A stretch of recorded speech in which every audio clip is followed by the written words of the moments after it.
എടാ +1 +2 പഠിക്കുന്ന വിദ്യാർത്ഥികളുടെ ഏറ്റവും പ്രധാന ഒരു അപ്ഡേറ്റ് ആണ്. നിങ്ങൾ പഠിക്കുന്ന സബ്ജക്റ്റിൽ മാത്സ് ഇല്ലെങ്കിൽ മാത്സ് അഡീഷണൽ പഠിക്കാനായിട്ടുള്ള ഒരു പ്രോഗ്രാം ഉണ്ട് ഗവൺമെന്റ്.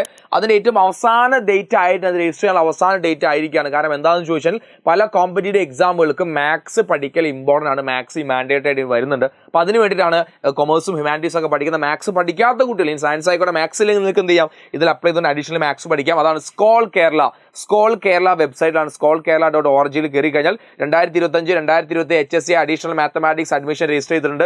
സ്റ്റാർട്ട് ഇവിടെ കാണാൻ സാധിക്കും. 2025 VHSC-കാർക്ക് അത് കാണാൻ സാധിക്കും. അപ്പോൾ HSC ആണ് VHSC-കാരോ രണ്ടുപേർക്കും അപ്ലൈ ചെയ്യാൻ സാധിക്കും. അപ്പോൾ കോമ്പറ്റേറ്റീവ് എക്സാമുകളൊക്കെ മാത്സ് കൃത്യമായി ഫോക്കസ് അഡീഷണൽ പഠിക്കാൻ ആഗ്രഹിക്കുന്ന ആളുകൾ നിർബന്ധം ഇപ്പം തന്നെ ചെയ്യുക. അതിന് അവസാന ഡേറ്റ് വന്നിരിക്കുകയാണ്. അത് പറയാൻ കാരണം മറ്റൊന്നല്ല, നിങ്ങൾ CUT ഒക്കെ പ്രിപ്പയർ ചെയ്യുകയാണെങ്കിൽ ഡൽഹി യൂണിവേഴ്സിറ്റി പോലത്തെ യൂണിവേഴ്സിറ്റിയിലൊക്കെ നിങ്ങൾ അപ്ലൈ ചെയ്യുമ്പോൾ അവിടെ എന്ത് ചോദിക്കും, നിങ്ങൾ മാത്സ് എഴുതൽ വളരെ ഇമ്പോർട്ടൻ്റ് ആണ്. അപ്പോൾ അതിൻ്റെ അവസാന ഡേറ്റ് നവംബർ 7-ാം തീയതിയാണ്. ഇനി 60 രൂപ ഫൈനോട് കൂടി ചെയ്യാവുന്നതാണ്. അപ്പോൾ കൂടുതൽ സംശയങ്ങൾ ഡൗട്ട് ഉണ്ടെങ്കിൽ നിങ്ങളുടെ ക്ലാസ് ടീച്ചറോ പ്രിൻസിപ്പളോ ആയിട്ട് ചോദിച്ചാൽ കറക്റ്റ് പറഞ്ഞുതരും. അപ്പോൾ ഇപ്പം തന്നെ ഈ നിങ്ങളുടെ ഫ്രണ്ട്സ് എൻട്രൻസ് എക്സാമിലേക്ക് പ്രിപ്പയർ ചെയ്യുന്ന ഫ്രണ്ട്സിന് വേഗം ഇത് ഷെയർ കൊടുക്കുക, ഹെൽപ്ഫുൾ ആയിരിക്കും. So thank you so much.